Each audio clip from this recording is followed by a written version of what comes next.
Hello and welcome back to Machinery Talk with Crafty Tiger 14. Today we are going to be comparing the John Deere Gator XUV865M crossover utility vehicle to the Kubota RTV X1120D general purpose crossover utility vehicle. In the engine of the John Deere, you're going to have a 4-cycle diesel. The Kubota is going to have a 3-cylinder 4-cycle diesel OHV engine. The John Deere is a 854cc engine, and the Kubota is a 1123cc engine. Power, John Deere is going to give you about 22.8 horsepower, while the Kubota is going to be putting out about 24.8. Both machines are liquid cooled. And you can see I have kilowatts up there too. The John Deere is going to have a CVT with clutch enclosure, and the Kubota is going to have variable hydro. The final drive on the John Deere is a 2-speed oil bath, and the Kubota final drive is a hydrostatic. Four-wheel drive on the John Deere is going to be on-demand, true four-wheel drive system, and the Kubota is going to be limited slip differential.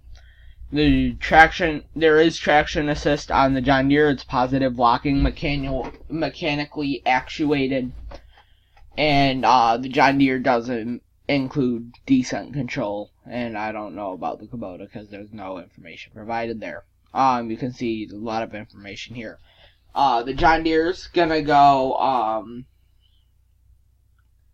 0 to 32 miles per hour high forward, 0 to 15 low forward, and 0 to 18 reverse. The Kubota's gonna go 0 to 29 miles per hour.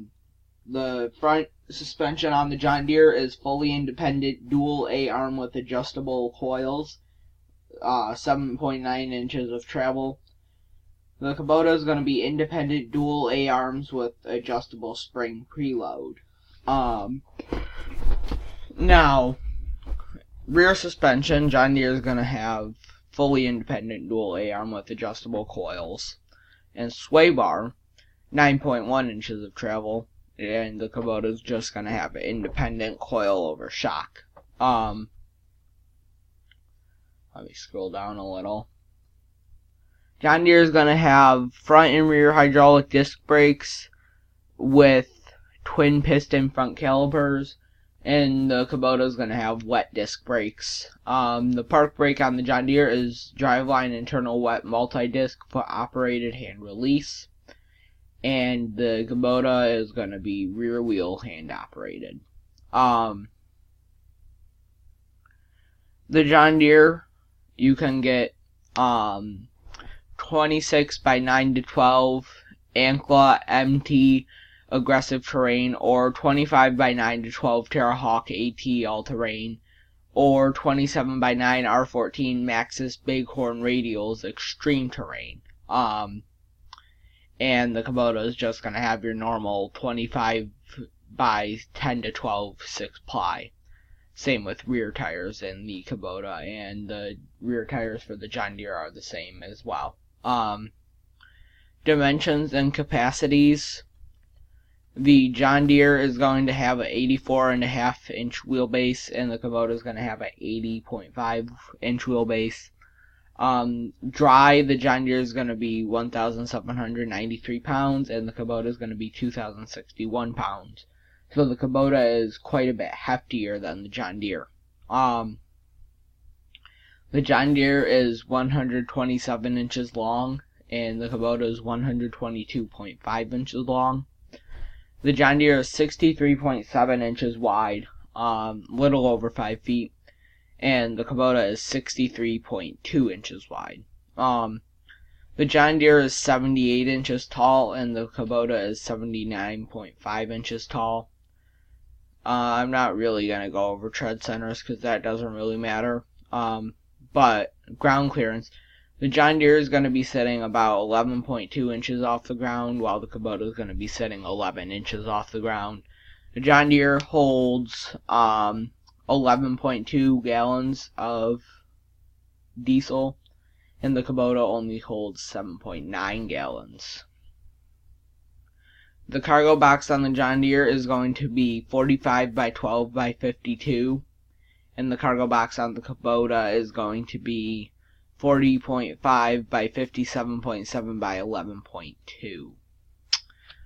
The cargo box capacity in the John Deere is 1,100 pounds, or is 1,000 pounds, and in the Kubota it's 1,102. Payload capacity in the John Deere is 1,500 pounds, and in the Kubota it's 1,510. And the John Deere can tow 2,000 pounds, and the Kubota can tow 1,300 pounds. So if you're looking to tow something, I would recommend the Deere. Both come with a standard 2-inch receiver. Features: you can get the John Deere in green and yellow, camouflage, or olive and black, and the Kubota just comes in that ugly Kubota orange.